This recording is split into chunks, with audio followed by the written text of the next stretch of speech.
like to welcome everyone here this evening.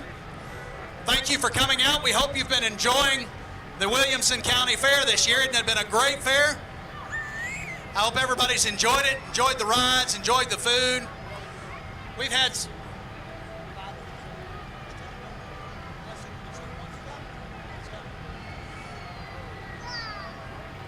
We've enjoyed having everybody here. The weather's been great. We've got some great food, great shows. We've got just a couple of more minutes that I might have to ask you to wait for just a second while we get some extra things set up real quick. We have a special presentation this evening for one of our volunteers that we'd like to share with all of you folks here. So if you will, please be patient with me for just a few more minutes, okay? As we get set up, I'd like to explain to you just a little bit about how Williamson County operates in its fire service. My name is Jay Bonson. My position is the County Fire Coordinator.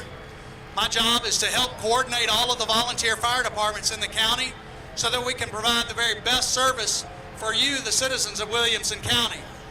Many people do not realize that in the county area of Williamson County, which means the outside the cities of Franklin, Brentwood, Spring Hill, and Fairview, are all serviced by volunteers.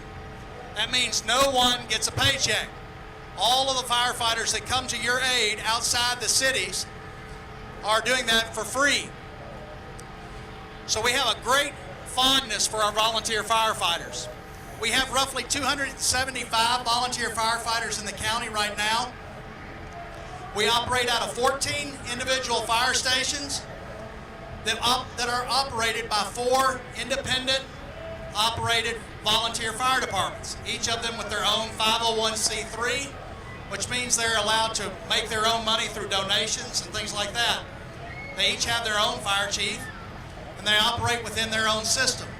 The county has a staff that operates to help support those particular agencies, to help keep them running and take off a lot of the burden from some of the administrative work that they have to do. So there are 4 independent volunteer departments. The one that we're showcasing this evening, is Williamson County Rescue Squad. They operate out of 8 of the 14 fire stations, which are primarily on the west side of the county, the west side of I-65. On the east side of the county, we have 3 other departments. One is Nolensville, which is in the Nolensville area where the city of Nolensville is. It's a unique one of our stations that operates within the city of Nolensville as well as the county area outside. Then we have the Arrington Volunteer Fire Department, which is in the Arrington community. And then we have Williamson Fire Rescue, which encompasses 4 departments, 4 stations, the Bethesda, Flat Creek, Paytonsville, and College Grove Fire Departments. All of those stations operating under one department there. Part of what our mission is within the staff of the county fire service is to recruit volunteer firefighters. So you've got a gentleman by the name of Captain Steve Homrich who's been going through and handing you some little business cards. Those business cards have a website that we can ask you to please go to and register if you'd like to become one of our volunteer firefighters. What we operate with is we provide you with as much training as you need to be a volunteer firefighter so that there's no cost to you. That's our goal, is to get you in and get you active. And our primary goal is so that you can help your community, help your neighbors. That's our goal, and we hope that you honor that and would like to be very interested in signing up with us. There is an age limit, 18. We must have, by state law, we have to have you as age 18 or older. And we will work with you. There's a certain process that goes through after the application where we interview. We do a physical agility test, which is primarily a test where you go in and you actually see some of the work that a firefighter does. Lifting ladders, climbing ladders, pulling fire hose, different things like that. We have a hammer that we have you hit a tire just so you can simulate ventilation, things like that. So that through that process just gives you the ability to see what a volunteer firefighter would do, and you can decide whether or not you want to proceed on with the process or not. Then we have several classes that we have you take. So we're not just going to throw you into a fire. We have you take classes and you can learn what you're doing so that you can stay safe and adopt our mantra, which is everybody goes home. So without further ado, what I'd like to do now is we have a special presentation that I'd like to call Ms. Rogers Anderson, our mayor, to come forward.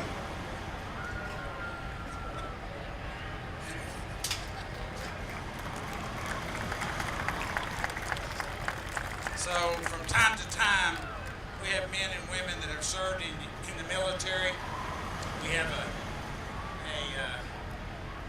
program that we do once a year here at the fair.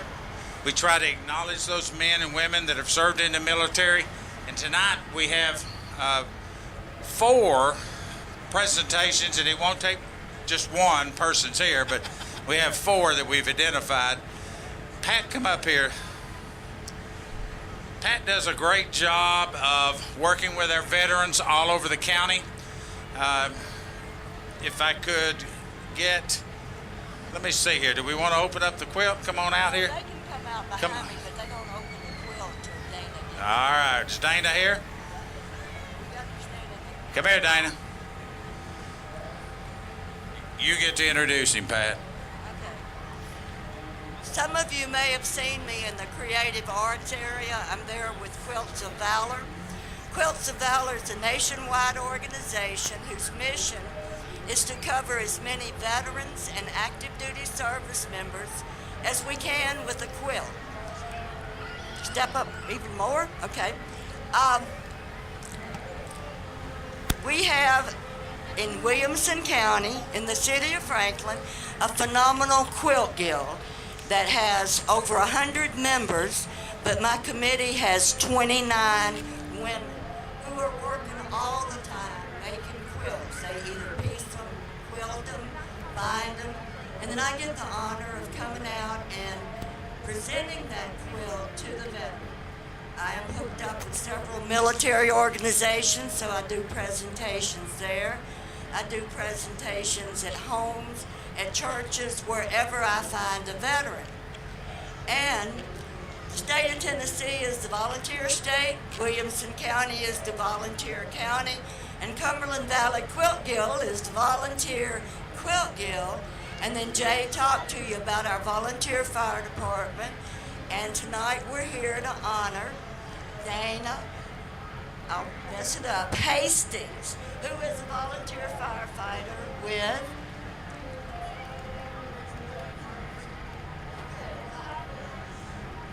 Joyce Overly and Andrew Wolf. Present him with his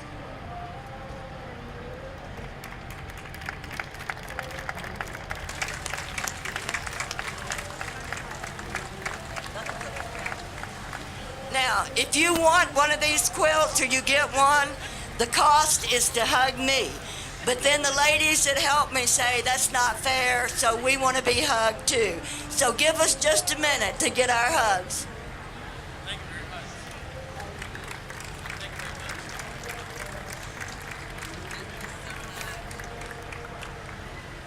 much. And if you haven't volunteered to be on the fire and rescue, I'll take volunteers up at the creative arts to learn to quilt or to quilt. I have plenty of work for you to do. Thank you all.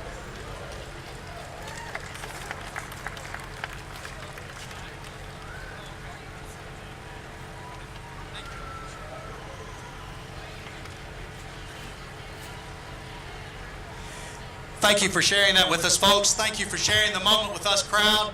Now, without further ado, I'd like to share with you some of the tools that we in the Williamson system work with to help keep you safe. I'm going to move my mic out of the way, and the rescue squad is going to start working.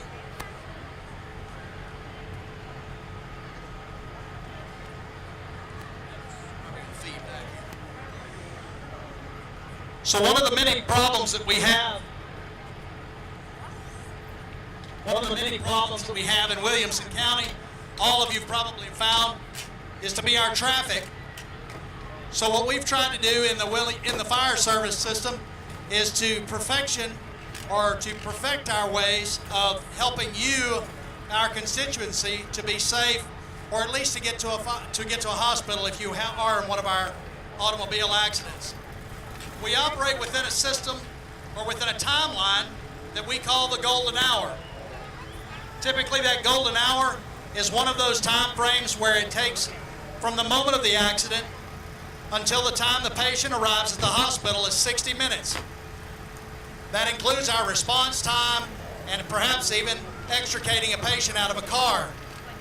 We have found that vehicles are made much differently than they were several years ago. Several years ago, cars were made out of a lot of steel. Steel didn't bend and give quite as badly as it does now, where it's made out of very thin metal and material. So even a minor accident could potentially cause an extrication situation where you can't get out of your car. We have to work where we can do everything safely. We have to work where we have to do things safely. So we have a specific setup that we typically work with.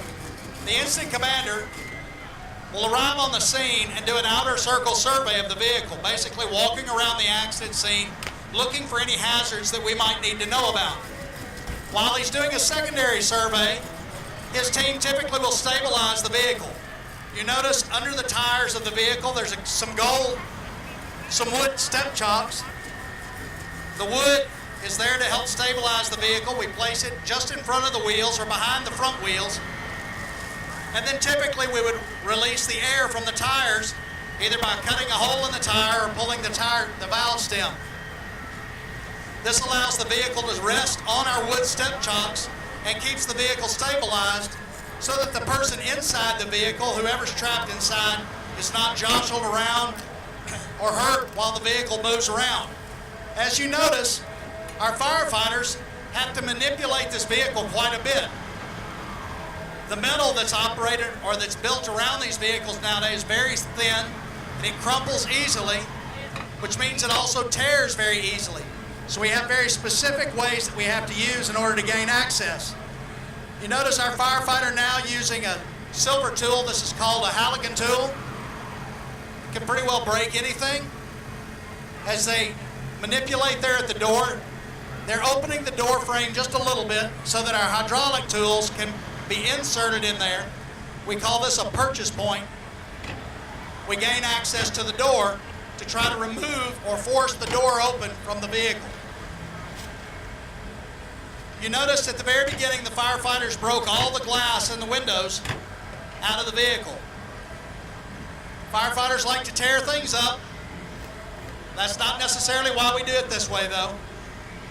We break the windows so that we're doing that in a controlled way. So we break the windows and it's a safe area for us to do. If we were to start manipulating the vehicle or forcing the doors without the windows being broken, they would shatter, and that would be an unsafe situation where we wouldn't know exactly where the glass would go. Right now, you'll notice that all the glass, even around the bottom of the vehicle, is very minimal.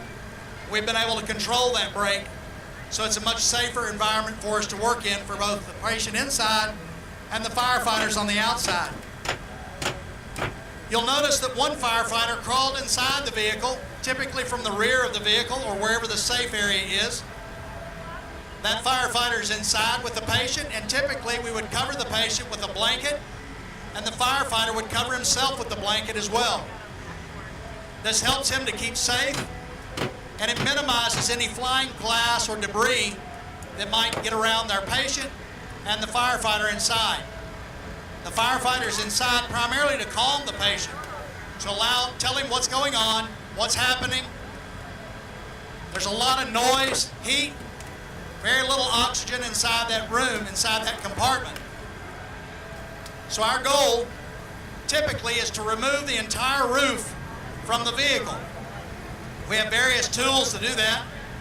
One set of tools is called the spreaders, which you commonly know or see is referred to as the jaws of life.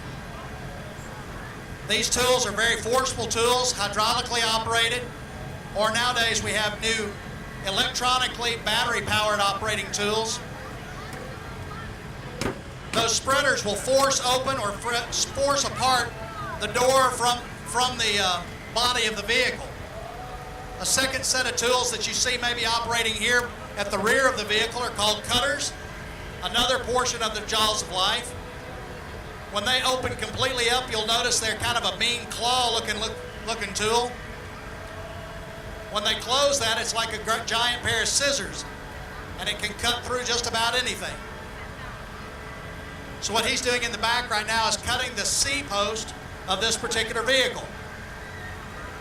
We label the posts from the front of the vehicle to the rear of the vehicle, and a post is what's considered to connect the roof to the body of the vehicle.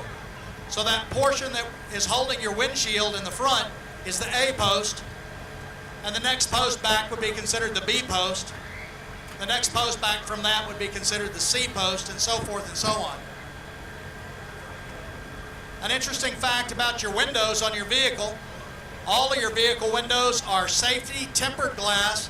So you'll notice when they popped it with the axe or a riveting tool, the glass splintered into many, many tiny thousands of pieces. That's called tempered glass. It does that on purpose. It does that intentionally. And that allows us to control or push the glass inside the vehicle or outside the vehicle, wherever we feel like it needs to be. The front glass, or your windshield, is made of the same material, but there's two of them. There's two layers, an outer layer and an inside layer. And in between those two layers, there's a plastic laminate. Within that laminate, it does not allow for that glass to be able to be pulled out. We actually have to cut that glass out. A lot of times we'll use special tools like a Sawzall, which is being used right now. You notice the loud noise that's going on? Imagine yourself right now being inside this vehicle with all that noise that's going on. You notice the front door now is removed from the vehicle. Even though we have access to the patient, we still are unable to get the patient out. So the rest of the team is still working on cutting the roof off, which will make it much easier for us to pull the patient out. Our goal, again, is working within that golden hour time of 60 minutes. Currently, we're 7 minutes into our extrication.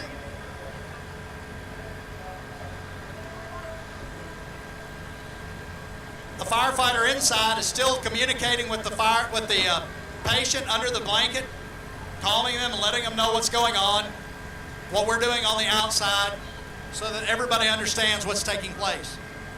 The incident commander is always walking around the vehicle, checking to make sure his team is working on everything and operating within the plan. Typically, by this time, our ambulance service has arrived.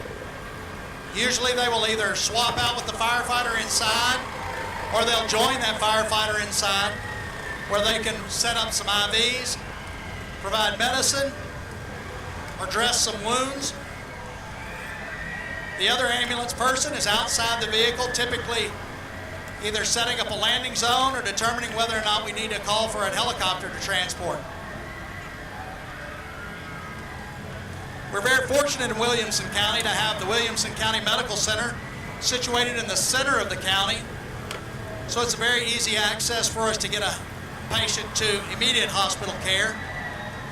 We're also fortunate to have Vanderbilt Trauma Center so close to Williamson County. If we were to choose to use a helicopter to transport, the flight time from virtually anywhere in Williamson County to Vanderbilt is about 12 minutes.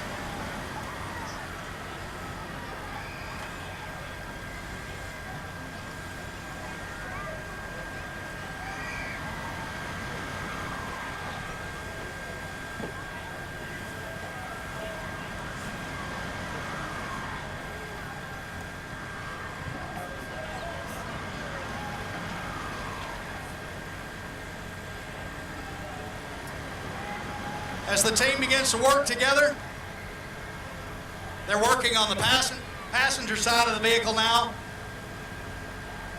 to cut those posts so they can remove the vehicle's roof and gain better access to the patient.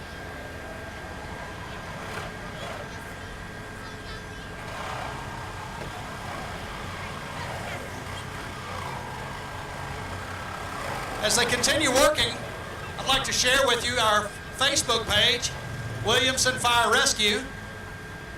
If you don't mind, if you're a member of Facebook, look us up on Facebook. asked to be a friend. We like to share fire service stories as well as fire prevention measures and a lot of how we operate in terms of our training sessions. Tonight we're actually going live, broadcasting live on Facebook so that folks can see us do this extrication demonstration elsewhere and all around.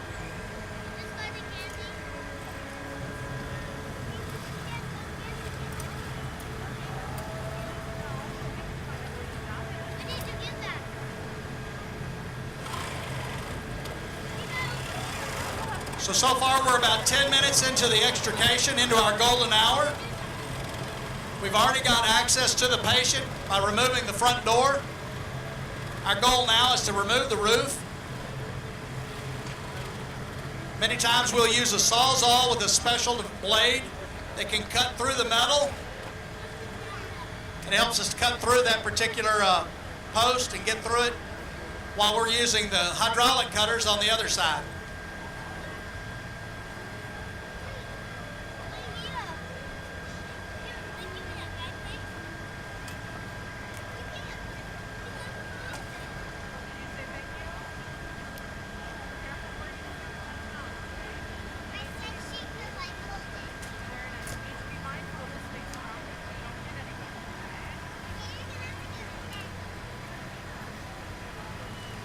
In the front A post, you'll notice we have the hydraulic cutters making a cut. They'll cut all the way through that post. On the opposite side, we've got it completely cut.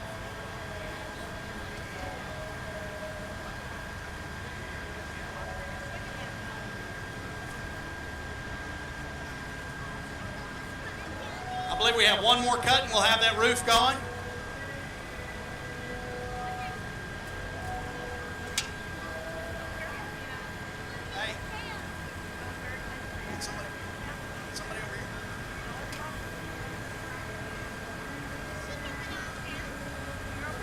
As we make that final cut, we have somebody on each of the corners of the vehicle so they can lift the roof up and off. And now we have a convertible. After removing that roof from the vehicle, we just dropped the temperature inside the cabin about 30 degrees, maybe more depending on a day like today. We have a lot more air that's circulating around the patient. It's a lot quieter now. And inside that area, we can actually calm the patient down, do a little bit more work with the patient. This also gives us a lot more room where we would typically raise the patient on a backboard straight up and out. However, many times what we found with newer vehicles is we find that the engine compartment is designed, if it's in a front-end collision, the engine compartment pushes into the compartment. A lot of times what will happen is that engine is designed to go down and back, but unfortunately when that happens, the steering wheel will typically fall down in the driver's lap, which is just another place for them to be trapped. So what the fire department's going to demonstrate now is what's called a dash roll. Essentially what they do in this particular case is we make a relief cut at the foot of the door that we've removed, along the framing of the car. That relief cut is exactly what that means. We're cutting the metal so that we have some space where the metal can separate and we can push from top to bottom.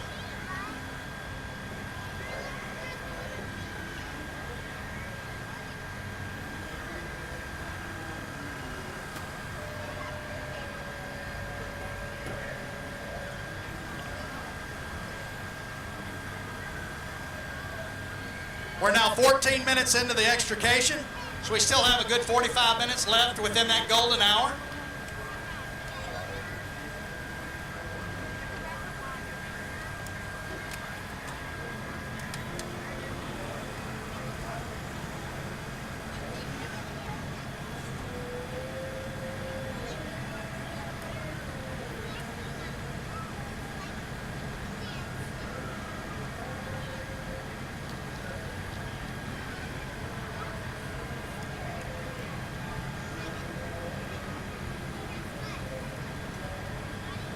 So now what they've done is they've used one hydraulic tool at the base of the car to use as a brake or a brace for us to push against.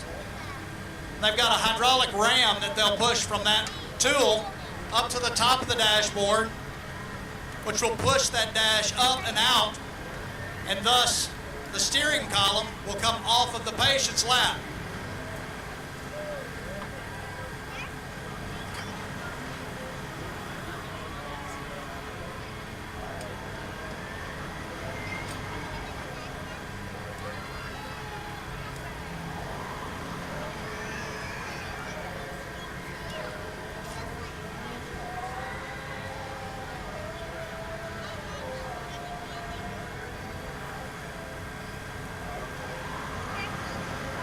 Now, if you watch the dashboard carefully, you should see it move up.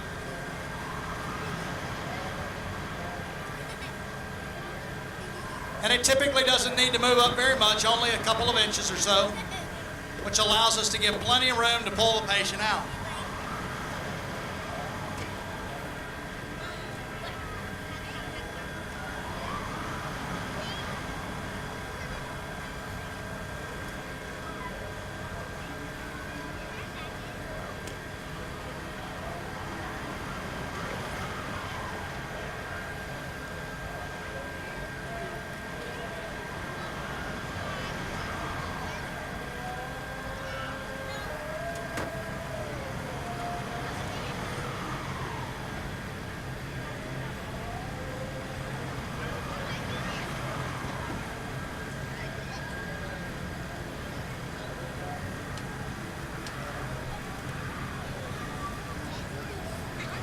As we operate getting the patient out of the vehicle, still pushing that dashboard up, trying to get it out of the way.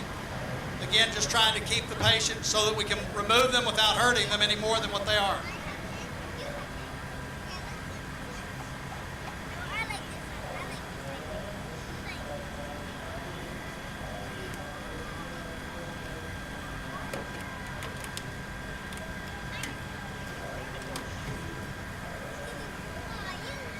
We're now 20 minutes into our extrication.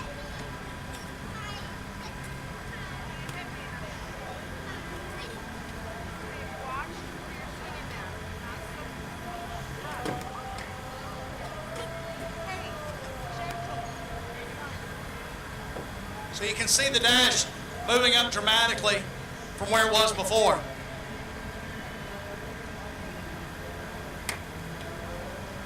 The hydraulic tools give us a lot of extra pressure that we can use that we couldn't do if we were just doing it by hand. Many years ago, we had porta power units that we had to crank by hand to separate the battle apart. Very, very difficult.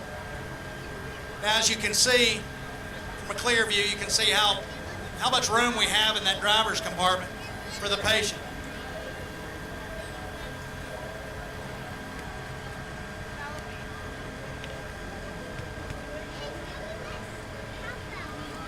And now Rescue Randy has been extricated from the car, and our extrication is complete at 22 minutes.